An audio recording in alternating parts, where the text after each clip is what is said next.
Olá pessoal, aqui é o Velgas. Hoje é dia 1º de dezembro de 2025, na reta final do ano. Últimos acontecimentos da guerra na Ucrânia no dia 30 de 11 de 2025. A reunião do Plano de Paz Produtiva, realizada na Flórida, Estados Unidos da América, foi concluída ontem. Uma vitória russa custaria o dobro à Europa do que apoiar a Ucrânia. Discussão do plano de paz entre Zelensky e Macron acontece hoje na França. E ataque russo deixa um morto e 19 feridos na região de Kiev. Quero convidar você que não é inscrito, inscreva-se no canal. Convido a todos a darem um like e também compartilharem com suas redes sociais. Continuem a ajudar a fortalecer o canal.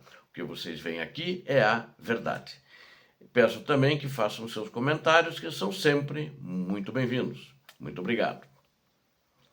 Os delegados ucranianos concluíram, então, uma reunião com as autoridades americanas na data de ontem, em 30 de novembro. A delegação ucraniana, liderada pelo secretário do Conselho de Defesa Nacional da Ucrânia, Rustem Umerov, ela reuniu-se com o secretário de Estado dos Estados Unidos da América, Marco Rubio, e também estiveram presentes com a delegação de Marco Rubio o enviado especial americano que negocia com a Rússia, Steve Witkoff, e o genro do presidente que também negocia com a Rússia, do presidente Donald Trump, o Jared Kushner, que ele é genro do Donald Trump. E a reunião, então, foi realizada lá na cidade de Miami, nos Estados Unidos da América. Em uma coletiva de imprensa, após a reunião, Rubio classificou o encontro como muito produtivo, acrescentando que as conversas se concentraram tanto nos termos para o fim da guerra, quanto na prosperidade a longo prazo da Ucrânia. Achei que começamos a lançar as bases em Genebra. Acho que demos continuidade a este trabalho em nossas comunicações ao longo da semana. Acho que avançamos um pouco mais hoje, mas ainda há muito trabalho para ser feito, falou Rubio aos repórteres. Isto é delicado e é complicado, tem muitas variáveis e, obviamente, há uma outra parte envolvida, acrescentou Rubio, referindo-se à Rússia. Umerov afirmou também após a reunião que Kiev havia alcançado progressos substanciais no avanço de uma paz digna e na convergência de nossas posições com o lado americano, após uma rodada de negociações difíceis, mas produtiva. Nossos principais objetivos, segurança, soberania e uma paz confiável, permanecem inalterados e são compartilhados pelo lado americano. Após a reunião, o Umerov, o representante ucraniano, o chefe da delegação ucraniana, informou ao presidente Zelensky como que foi a reunião, tudo o que aconteceu, mas não disseram os detalhes dos itens que foram negociados. Eu acho que ainda falta muito trabalho a fazer e principalmente porque a Rússia também não estava presente. Então isso dificulta um pouco as coisas. Uma vitória militar russa na Ucrânia custaria à Europa o dobro de uma vitória ucraniana. Isso foi feito um estudo sobre isso, um Instituto Norueguês de Assuntos Internacionais, e foi publicado em 25 de novembro, agora bem recente, saindo do forno esse estudo. O estudo delineou 2 cenários militares e econômicos para a guerra em curso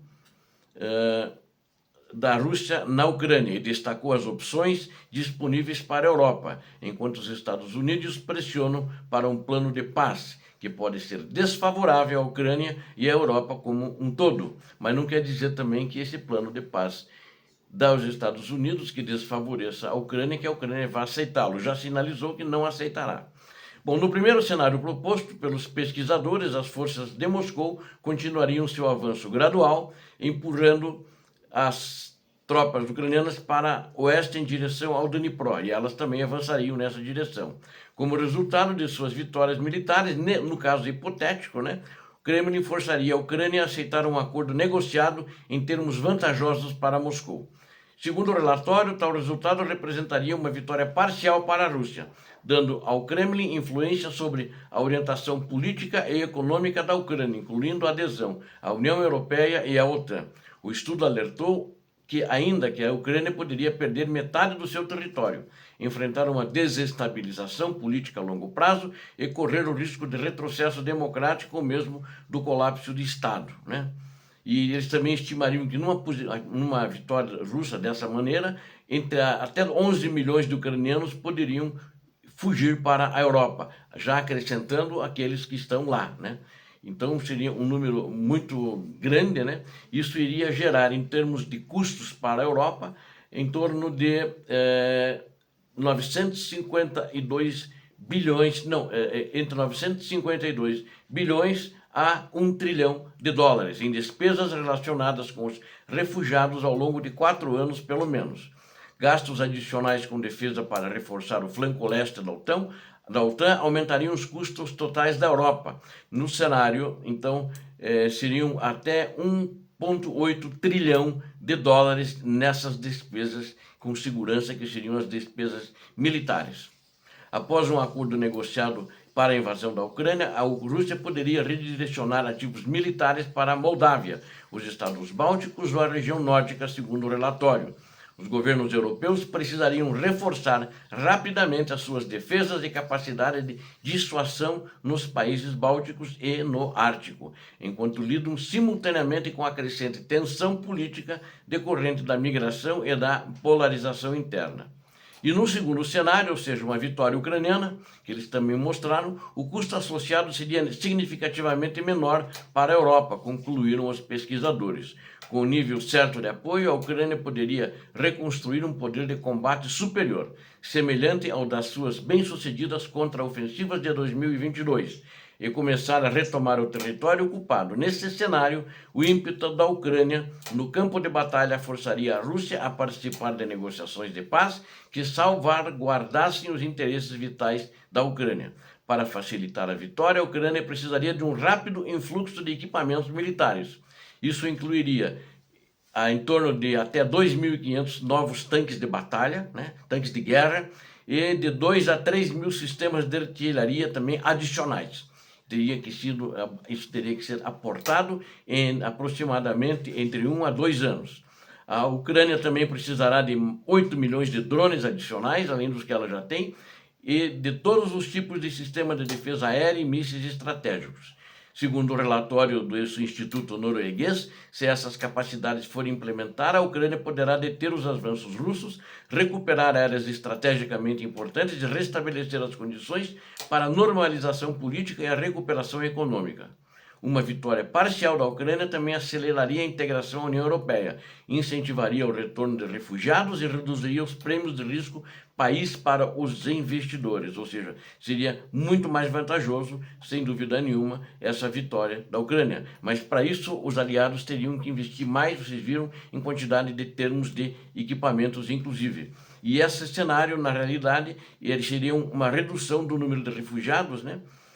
E também o custo disso seria entre 605 a 972 bilhões de dólares ao longo de 4 anos, ou seja, a União Europeia iria gastar mais. Então, esse estudo foi colocado, é um estudo de um instituto, e espera-se que as autoridades europeias vejam com carinho e aportem mais equipamento para a Ucrânia, que, sem dúvida nenhuma, terá muito bons resultados. A Ucrânia já mostrou que militarmente é capaz, desde que esteja bem armada.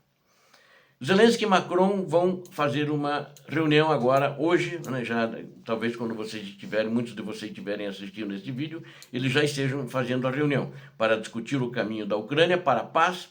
Então eles vão fazer isso em Paris, né? Estão fazendo isso em Paris. Isso eles avisaram no dia 29 de novembro que aconteceria essa reunião. De acordo com o gabinete de Macron, os líderes discutiram as condições para uma paz justa e duradoura.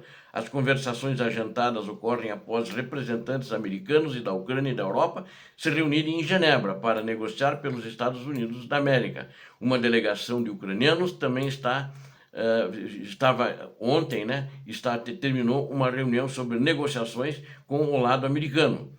E os líderes anunciaram um acordo de longo prazo para a Ucrânia, vão adquirir armas da França, incluindo 100 caças Rafale.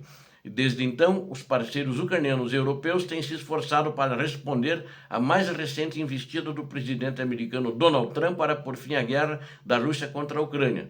O plano original de 28 pontos já foi para o espaço, não existe plano mais, a Ucrânia e a Europa não aceitaram. E o plano que foi feito pela Europa com a Ucrânia, os russos também não aceitaram, então não há um plano favorável ainda que encerre essa guerra. Ontem, um morto e 19 feridos em ataque de drone russo na região de Kiev. Mais um crime russo, mais um crime do ditador atacando civis, que é o que ele mais gosta de fazer e é o que ele consegue, de fato, atingir resultados. E, por enquanto, no teatro de operações, está tendo grandes perdas e não consegue avançar. Um ataque com drone, então, matou na região de Kiev um homem e 19 pessoas na cidade de Vizhhorod, que fica próximo a Kiev, aproximadamente 40 quilômetros de Kiev.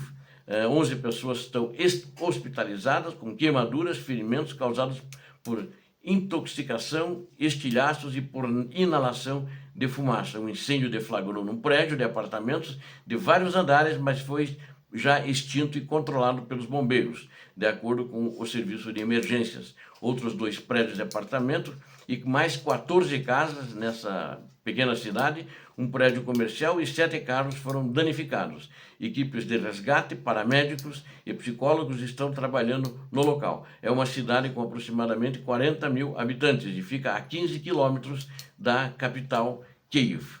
Obrigado a vocês que assistiram esse vídeo, conto com vocês. Inscrevam-se no canal, deem um like, compartilhem com as suas redes sociais e façam seus comentários. Eu continuo contando com vocês para recomendarem os vídeos do canal. Muito obrigado. Deus abençoe a todos vocês, Deus abençoe a Ucrânia, Deus abençoe o Brasil. Paz e bem, paz para toda a humanidade.